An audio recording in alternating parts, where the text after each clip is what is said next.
My name is Josephine, 36 years old, living in Portland, Oregon. I've been married to Elliot for 8 years. Strange as it sounds, all that time, I felt like a guest who overstayed her welcome in the Morgan family, my husband's family. They weren't overtly cruel. They greeted politely, smiled at parties, and mailed birthday cards on time. Yet somehow I always felt unnecessary, lonely in my own marriage, surrounded by people who used the word family so fluently. I'm a self-employed brand designer, not flashy or headline-worthy, but I love what I do. What I couldn't get used to was the look in my mother-in-law Lydia's eyes every time I mentioned a client instead of a boss, or the smug smile from my sister-in-law Melissa when I wore a self-made dress to the Christmas party I endured. For 8 years, I thought that if I were patient and kind enough, they would eventually accept me. I memorized everyone's birthday, picked gifts they liked, even forced myself to learn the exact martini mix that Howard, my father-in-law, preferred. Elliot always said they just need more time, you're being too sensitive. And I believed him. Until that 4th of July BBQ last year. Every summer, the Morgans host a grand barbecue. Neighbors, colleagues, old college friends all invited. For them, it's a moment to assert status, build connections, and, of course, show off a little. That morning, I got up early to bake lemon bars, my grandmother's recipe, the only thing Lydia once mildly praised as not bad. I picked a cream linen dress that Elliot called neat and proper, tied my hair up and wore nude lipstick. Not too flashy, not too plain, just enough. When we arrived, Melissa ran to hug Elliot like always, then gave me a once-over with that same judging gaze. "You look simple," she said. "I'm guessing it's that rustic elegance vibe?" I smiled, swallowing the urge to say, "And what are you—" "Gaudy and forgettable." 3 hours in, everyone gathered around the patio table. Elliot talked investments with his dad. Melissa bragged about meeting a director in LA. I took the chance to mention a recent branding project I'd completed for a local coffee shop. The first time I felt confident enough to share something with them. "It's opening next week," I said. I handled the full brand identity, from logo to menus. Before I could finish, Melissa set her wine down, leaned in, and smirked.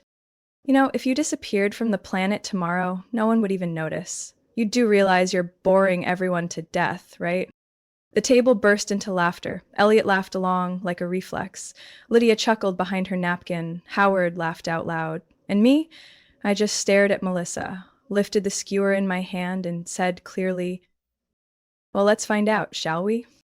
Silence dropped over the table like a cold wind. Melissa stopped laughing. Elliot looked confused. No one spoke. Until Lydia broke the tension with, "Howard, your turn to carve the brisket." I didn't need another bite. No one asked. Elliot was busy helping his dad with the grill. For the rest of the evening, I sat quietly. No smiling, no small talk. I just observed. I watched how they patted each other on the back, smiled, and chatted like a genetically synced tribe, where I would always be the outsider. I watched Elliot, my husband, the man who once promised to always stand by me, now just one of them. That night, as Elliot stepped into the shower, I packed my laptop, notebook, passport, and a few clothes into a small suitcase. On the kitchen counter, I left a handwritten note. "I'm going to disappear for a while. Don't worry, and don't look for me." No anger, no tears, just a decision made after 8 years of silent erasure, as simple as the way they had made me invisible all along. I was born and raised in a small town near Boise, Idaho, where winters cracked your skin and summers left no room for idleness. My mom was a hairdresser. My dad died in a car accident when I was in 4th grade. I learned early, if you want something, you get up and build it yourself. I started drawing in high school, working part-time at a bakery, teaching myself Photoshop on an old beat-up laptop. College came from a full scholarship and TAing 3 courses. No one paved the road for me. Maybe that's why Elliot was drawn to me. We met at a community design seminar hosted by the architecture department. He walked in wearing a Brooks Brothers shirt.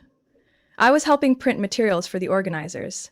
He asked what I thought about the newly renovated City Hall building, and we debated for almost 90 minutes. He said I had a fire, something he claimed was rare in a world full of PowerPoint people and spreadsheets. 3 months later, we moved in together. A year after that, we had a lakefront wedding in Vermont, 120 guests, a live string quartet, and a 3-course menu by a private chef. I still remember standing in the middle of that reception wearing the expensive dress Lydia picked for me, looking around and thinking, this isn't my world. But maybe I can learn to live in it. I was wrong. The Morgans, my in-laws, and Elliot's sister never insulted me directly. They wrapped their comments in politeness, sugar-coated just enough to leave no room for confrontation, and slowly, I started shrinking without noticing it. Oh, Josephine, you work from home? Must be nice, not having to deal with rush hour traffic. You bake these yourself? How wonderful that you have so much free time. Did that client pick you because Elliot introduced you? When I received a local Emerging Designer Award, Lydia said, "Oh, I saw that award last year. It's one of those community-voted ones, right? Cute." Howard once gave me a book titled Real Success, Classic Business Principles for the Modern Woman, saying, "Something to help build a bit of foundation, dear." I smiled. I always smiled. I kept believing that maybe if I worked harder, behaved better, they'd finally see me differently. But one thing they could never quite hide was this. They saw me as temporarily acceptable, never truly worthy. Melissa, Elliot's sister, made it most obvious. When Elliot gifted me a commercial printer to start my design studio, Melissa asked, right in front of me, "Did you buy it yourself or was that Elliot's money?" I looked at Elliot. He just chuckled and said, "She's just joking. Don't take it so seriously." That line, "Don't overreact, don't be sensitive," they didn't mean anything by it, was the chorus of my marriage. And if you hear that enough, you start wondering if maybe you are the problem. At first, I tried inviting Lydia to lunch. She declined politely. I suggested a family trip. Elliot told me, "You wouldn't enjoy their kind of vacation. Golf and conferences. You'd be bored."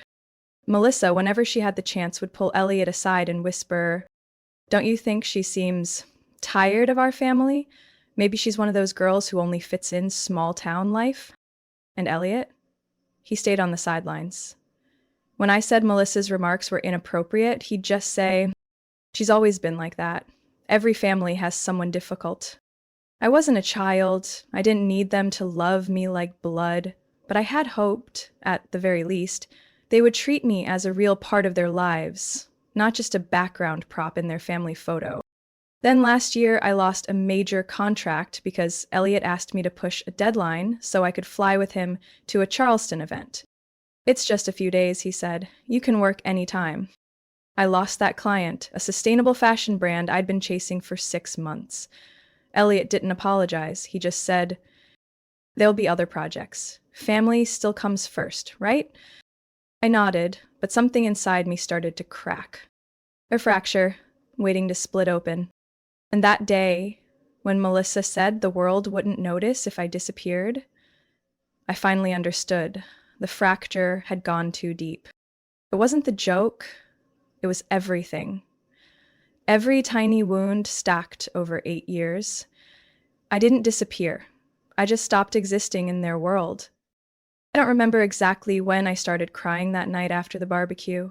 I just remember boarding the early morning bus from Portland to Spokane, where my sister lives, with puffy eyes and a tight grip on a small rolling suitcase filled with a few clothes and a hard drive containing all my client files.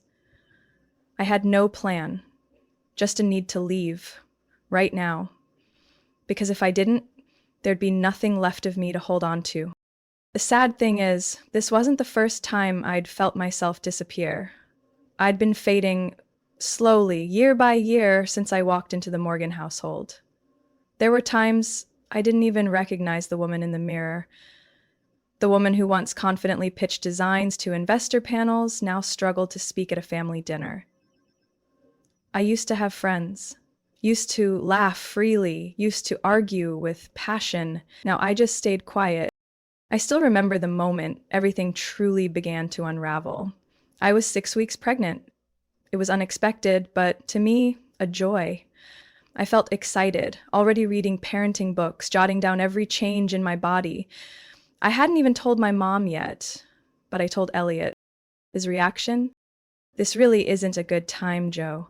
You've got a tight project deadline, and my family's prepping for the Florida trip. If you don't go, you'll just fall further out of favor with Mom. Are you even sure? I said nothing. That was his response to becoming a father. Not panic, just annoyance. I went to the first prenatal appointment alone, waited over an hour, got blood drawn, had my pressure checked, waited some more. No one held my hand. No one asked if I was okay. By week 8, I was bleeding. I spent 3 hours in the ER. I didn't even call Elliot. When I got home, I texted him, I miscarried. He replied, I'm in a meeting. We'll talk tonight. That night, he brought home takeout and asked if I could eat. No hug, no real question. A week later, Melissa sent me a link to an article about how stress affects pregnancy, followed by a sad face emoji. I typed a reply, then deleted it. Not worth it. Only Tessa, my sister, called me every night. She listened to me cry, told me to stop blaming myself. When I said I felt hollow, she gently said, You've been robbed of everything a mother should feel. And the worst part is, no one around you even cares. That's not your fault. Tessa's words were the first real wake-up bell. I started looking at old photos. I used to go hiking every month. I painted murals for orphanages. I taught design classes at the community college. Every meaningful thing I did had slowly been replaced with cocktail parties, quiet dinners beside Elliot at Morgan family functions, and lonely nights in the kitchen while he traveled for work without asking if I wanted to come. I realized I'd become a hollowed-out version of myself, and somehow I'd convinced myself that was called growing up. The barbecue was my breaking point. I wasn't surprised when Melissa said what she said. What chilled me was Elliot's laugh. Not a slip, it was a nod, a she's got a point kind of laugh. That was when I knew I'd lost the one thing that mattered most. Respect. Not theirs. His. The next morning on the bus, I opened my phone. 4 messages. 1 from Elliot asking where I was. 3 from Lydia. 1 short question. 1 question mark emoji. And 1 reminding me she'd already booked the flight for Napa Valley next weekend. Not 1 message asking if I was okay. Not 1 asking why I left. Just surprised that my absence disrupted their plans. I smiled faintly. Turns out Melissa was right. I disappeared, and no one even stopped to ask why. Just that it was inconvenient. But strangely, at that moment, I felt lighter than ever. No more clinging, no more proving, no more pleading. I didn't need their approval anymore. I just needed mine. I looked out the window. Sunlight flickered through the trees, bright and gentle. On my lap was a fresh notebook. I was ready to start writing everything again. In my own handwriting, I arrived in Denver on a gray morning in early September, carrying a small, rolling suitcase, 3 boxes shipped ahead, and a short message to my sister. I'm here. I'm okay. Can I borrow your sofa for a few weeks? Tessa didn't ask questions. She just replied, There's a spare bed and it's sunny here. Her apartment was on the 3rd floor of an old red brick building, but it felt strangely warm. The window overlooked an indie bookstore across the street, and in the mornings you could hear the soft hum of streetcars from downtown. On my first day in Denver, I just sat quietly in an armchair by the window, sipping a hot coffee made by Tessa, thinking about nothing. For the first time in years, I allowed myself to do nothing, to stop striving, to stop proving, just breathe. 3 days later, I rented a small studio in Capitol Hill. 1 bedroom, a little kitchen, dark wood floors, and an exposed brick wall in the living room. The windows stuck and the shower needed fixing, but I loved it instantly. It wasn't fancy, not modern minimalist, not like the house I'd shared with Elliot in Portland, but it was mine. I opened a new bank account at a local branch and transferred the remaining savings from our joint account, what the law allowed. I canceled the Morgan's family credit card, called to end every subscription under Elliot's name. Cutting each small tie felt lighter than shedding a suitcase. I uploaded my profile to 3 freelancer platforms, rebuilt my portfolio, carefully removing any project connected to the Morgan network. I rewrote my bio. I specialize in indigenous brand design and emotional storytelling for businesses that want to tell their truth. It sounded poetic, but it was what I always believed, before I drowned in cocktail meetings and projects needing Richard Morgan's nod of approval. A week later, I walked into Maple and Gold Cafe looking for Wi-Fi and a cappuccino. But I found something more. The cafe was small, with a low ceiling, warm golden light, and the smell of fresh pastries wafting in from the back. One west wall was hand-painted in acrylic, showing a maple tree mid-fall, leaves scattered like broken memories. I stared at it, unblinking. Not because it was beautiful, but because it was right. The kind of right that stirs up the person you used to be. The woman behind the counter caught my gaze. Her gray-streaked hair was tied in a high bun, sun-worn skin, sharp eyes. "You want to ask about the painting, don't you?" she said first, voice husky but gentle. I nodded. "Who painted it?" "A kid, last year. Art student. Terrible with money. I let them trade pastry debt for the wall." She smirked. "I'm Margot, owner. And you?" "Josephine. I'm a designer, or trying to be, again." Margot gave me a slow scan, like she was reading a barcode. You free the next 3 days?" 3 days later, I started working at Maple and Gold. Not as a barista, but to redesign the menu, the outdoor signage, and the packaging for a new line of handmade cookies Margot had just launched. "I don't want anything that looks like Starbucks, you get me?" she said firmly. "I want something that makes people think of their grandma's kitchen, not an office downtown." "Then I'll do it by hand. No pre-made fonts." "Good." Margot raised an eyebrow. "Don't disappoint me." Margot wasn't warm. She didn't give praise easily, didn't ask about my past. But every time I handed her a draft, she studied it closely, pointed out proportion flaws, and said, "This isn't bad. Now make 2 more versions. Don't be afraid of color." Little by little, I learned to trust my hands again. I started sketching, not for clients, but for myself. The lines weren't perfect, but they had soul. Margot looked at one piece and nodded. "Now that looks like your line work, not someone else's label stuck on you." A month later, I had 3 new clients, thanks to Margot's referrals: an indie bookstore, a recycled crafts collective, a nonprofit teaching job skills to single moms. I no longer waited for someone else's nod. I didn't need their stamp to prove I was enough. That evening, I walked home under a gentle Denver drizzle. The rain wasn't cold, just enough to make me tilt my head back and take a deep breath.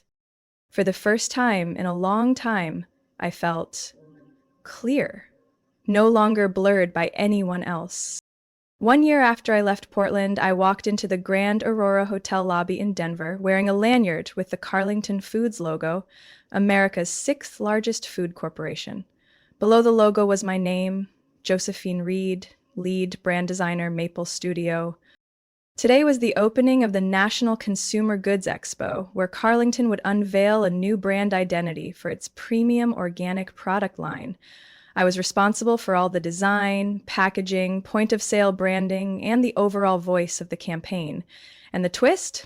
This project fell under the consumer branch of Sterling & Co., the company founded by my former father-in-law, Howard Morgan. I found out about the connection later than I should have. When Carlington signed the contract with our studio, there was no mention of Sterling. I only realized it when the gala invite arrived with Sterling & Co., hospitality partner, printed in bold. At first I hesitated, but then I remembered Margot's words. If you're still avoiding them, it means they still hold the keys to a room you already walked out of. Go back and lock it yourself. So I went. Today, I didn't bring anyone for backup. I brought myself. Short, dark brown hair, a fitted ash gray dress, and black shoes that made no sound but carried every step firmly. Before I even entered the main hall, I heard a familiar voice, Howard's booming laugh. I spotted them near the wine bar, Melissa, of course, glowing in red, her arm looped through Elliot's. Still my husband on paper, though we'd lived apart for a year. His mother, Lydia, leaned in to whisper something to someone, her navy dress eerily reminiscent of the night I last had dinner with them. I didn't dodge. I walked straight into the conference hall, to the check-in table, and signed my name. Welcome, Miss Reed. The folks at Sterling are really looking forward to meeting the woman behind this brilliant design, the staffer said, smiling. I simply nodded. 30 minutes later, I was speaking with a Walmart rep about display concepts when a hand tapped my shoulder. I turned. Howard. Josephine. Mr. Morgan. He smiled, a little slower than usual. Didn't expect it to be you, but the design definitely has a signature look. Thank you. Very proud of this project. Who are you working with these days? Maple Studio. I co-founded it with a partner here in Denver. Howard paused. No longer freelancing. No, I rebuilt from scratch. And this time, I get to name the thing. He nodded. Said nothing more, but something flickered in his eyes. Maybe surprise, maybe discomfort. I didn't care. The second to approach was Lydia. She appeared beside me at the drink station, as if by chance. Josephine. I heard you live in Denver now. Yes, I've settled here. Elliot hasn't said much. He just said you two were taking some time. I smiled slightly. Maybe he's not ready to say we're over. She looked at me longer than I expected. Back then, I thought, you weren't right for the Morgans, but seeing you now, I must admit, I didn't see the whole picture. It doesn't matter anymore. Being right for myself is enough. She didn't reply, but she nodded, then stepped away, as if unsure how to speak to someone she once pushed out of their dinner table. When I returned to the stage area to prepare for my presentation, Elliot was already there, one hand holding a glass, the other in his pocket, somehow looking smaller than before. You've changed a lot. You haven't, I said, voice light. I read that feature about you in the Creative Edge. Your studio's getting big. I said nothing. He exhaled. I know I wasn't there when you needed me, and I regret it now. Elliot, you don't have to regret anything. The mistake was forcing me into a life where I always had to shrink myself. He nodded. No rebuttal this time. Can I buy you coffee after the launch? I looked at him. No anger. No longing. Just calm. If it's a conversation between two people who once shared a path, then yes. When I stepped onto the stage and opened the first slide, I saw them. All four Morgans, seated in the second row. No one said a word. But nothing needed to be said. I had once been invisible in their world. Now I was the center of my own. After the presentation, I stepped off stage with a strange feeling. Not relief, not pride, just clarity, as if I had stood in front of an old version of myself and said, I came back, but not to ask permission. I was gathering my sketch drafts when Melissa walked over. She wore a sharply tailored gray suit, her heavy heels striking the floor like punctuation marks. Your presentation exceeded expectations, she said, narrowing her eyes slightly. I thought Maple Studio only did local artsy projects. I smiled, unmoved by her familiar rhythm. A studio's limits stop where a client's imagination begins. Luckily, Carlington has no shortage of that. Melissa paused. I could see something shift behind her eyes, something she couldn't quite control. Did you take the project because you knew Sterling was sponsoring it? No, I said plainly, but even if I had known, I still would have done it. Not to prove anything, but because I'm good at what I do. She said nothing. For the first time, I saw Melissa without a comeback, just looking at me, really looking, like she was trying to understand how the woman she once saw as replaceable had become this version. I know. I was harsh back then, she said after a pause, but so was everyone. We were raised in a system where silence or backstabbing were accepted ways to keep order. You weren't the only one, I said evenly, but you need to understand Pain doesn't get canceled out by explanations. It only ends when the person causing it learns to stop. Melissa nodded. Her eyes softened. I've been in therapy. My doctor says I have a pattern of rehearsing control in relationships. I didn't think I was that type until I saw you walk away without warning. I spent a week realizing you didn't leave out of anger. You just didn't want to be pulled back in. I said nothing more, because sometimes the best apologies are the ones that ripen quietly in the person saying them. We parted with a simple nod, not warm, but enough to close an old chapter. As I walked toward the exhibition hall, I saw Elliot leaning against a balcony, staring at his phone, but clearly unfocused. When he noticed me, he squared his shoulders like it took all his courage just to speak. Would you sit with me for a few minutes? I nodded. Not out of obligation, but because I wanted to see if the Elliot of today finally understood why he lost the wife who walked beside him for 8 years. We sat on a bench near the hotel cafe. He ordered me a latte, just how I liked it. Still remembered, even after a year apart. I've been seeing a therapist for the last 6 months, he began. Not because you left, because I realized I was hollow. I let him talk. I used to think I was fair, rational, kind, but really I just lived in a system designed to shield me from any emotions I didn't want to take responsibility for. Do you remember the day you lost the baby? I gripped my coffee cup. I remember, and I remember doing nothing. I even felt secretly relieved my travel schedule wasn't disrupted. A cruel sentence, but the bravest confession I'd ever heard from Elliot. For the first time, I saw him not as part of the Morgan family, but as a man learning to face himself. I know it's too late, but if any part of you wants to try again, even just a little, I'm ready to change. I looked him in the eyes. Elliot, I believe you can change, but that doesn't mean we're still right for each other. You don't love me anymore? I still do, but it's the love of someone who used to love you. Now, I love myself more.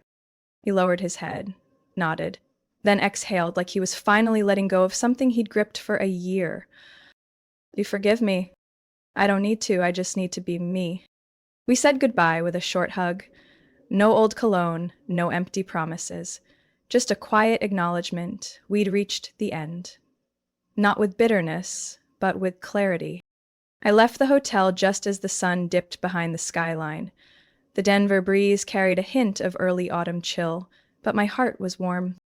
I used to chase recognition. Now I recognize myself, and that is enough.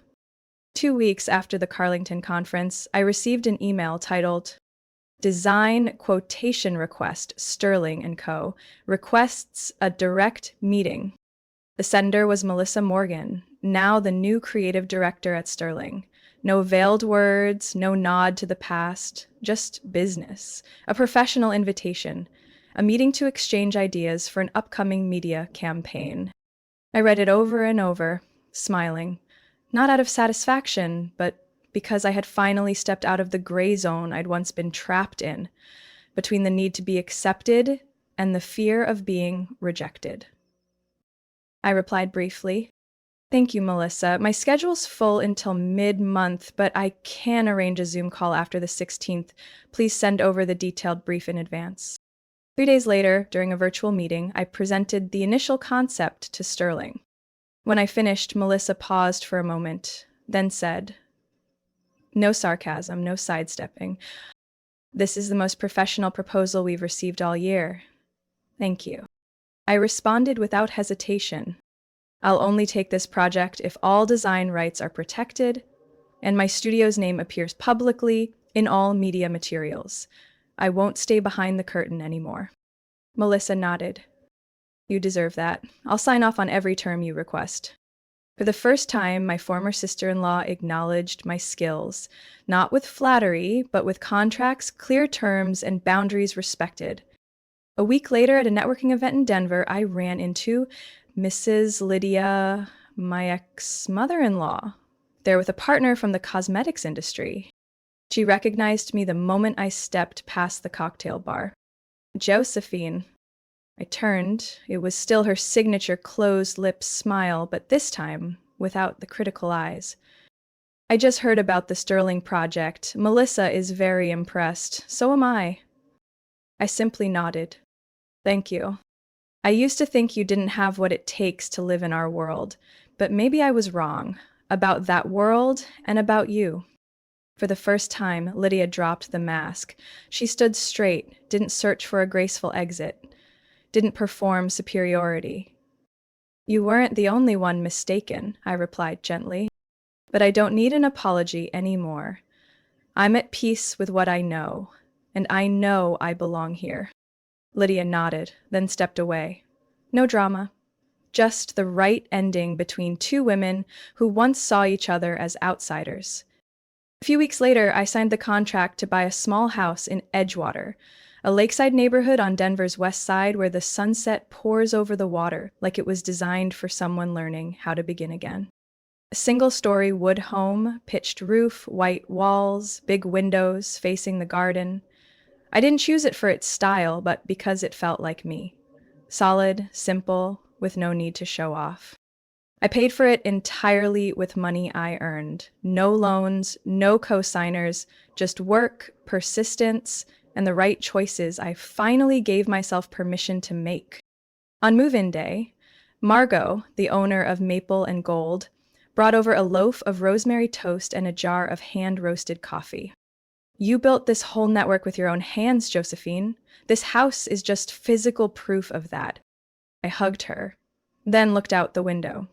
Outside, the wooden fence still needed painting, and the stone path was missing a few pieces, but I didn't mind. All I felt was peace, the kind I hadn't known in nearly a decade. I hung my first piece of wall art, a personal design never released, a woman walking out of shadow, holding a glowing key. Beneath it, the words, "You don't need a seat at their table when you've built your own." A year ago, I left with just a suitcase and fingers stiff from holding on too tightly for too long. Now I have a home, a career, a community, and most importantly, I have myself. Whole. Without needing anyone's permission to exist. I didn't disappear. I just stopped living in someone else's story. And this time, I'm the one holding the pen. Josephine's story is a powerful reminder that sometimes the bravest thing isn't staying to be accepted. It's walking away to define your own worth. In real life, many people are learning to leave relationships that shrink them, even if they're called family. Not everyone deserves a place in your life, especially if the price is losing yourself. Like Josephine, you don't need to be seen by others. Just don't lose sight of who you are. Have you ever faced something similar to Josephine's journey? Share your thoughts in the comments, and don't forget to follow the channel for more honest, deeply moving stories about family and life.